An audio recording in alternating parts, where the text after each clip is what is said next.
All right. Here's another one. Okay, so this one actually, this post from Craigslist Spirituality Forum uh, is in response to one that I did earlier. Um, if someone asked you, how do I get to where you are? What do you tell them? And it's just a cautionary tale. No. Um, this person responds to that, and it's really interesting, actually. So they say, maybe I should just lay my own table. Well, because someone says, and I suppose more specifically, would you tell them? And so then in response to that, someone says, maybe I should just lay my own table and see who has the stomach. The intestinal fortitude for the food I have to offer. Uh, go the whole hog, as it were, though no sacrifice, at least not of another animal, is required for this feast, only requiring the death of the inner animal to make way for the spiritual being within. That's what I was talking about, right? Where I said,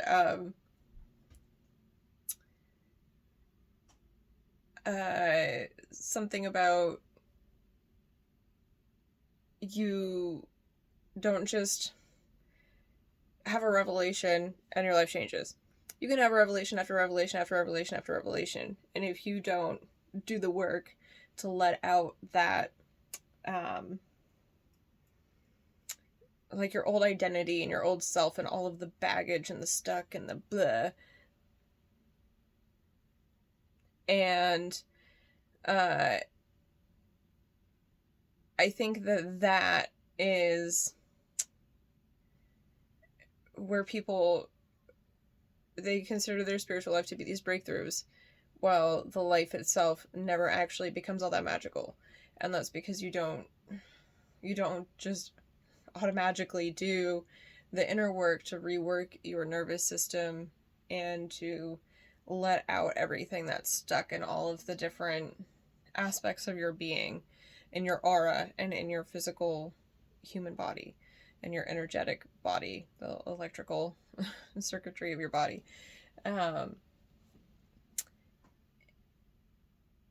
and so I love that this person kind of acknowledges that, and so, but says it really kind of poetically, a little bit morbid, and I like that too.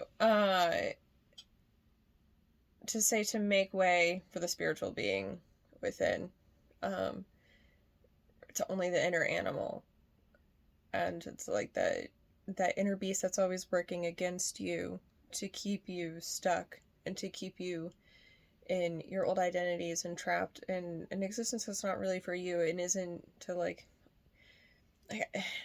my god, it was probably like a 3 a.m. evangelist or something, but um talking about how,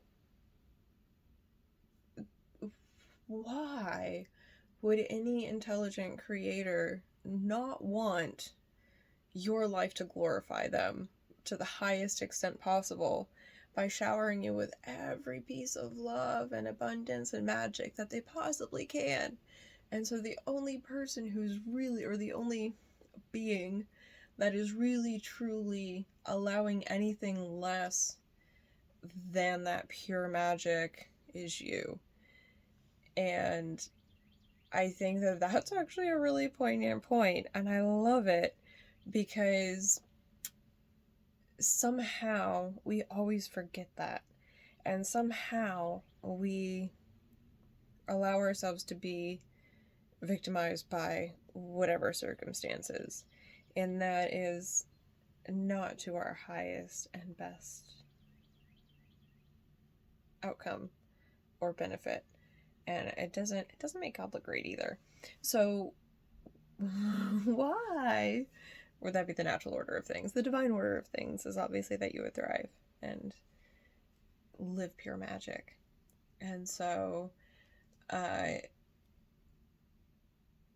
I just hope that um, that becomes more of an accepted kind of public opinion, you know?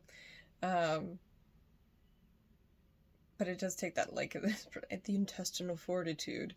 Yeah, very much intestinal fortitude involved in that.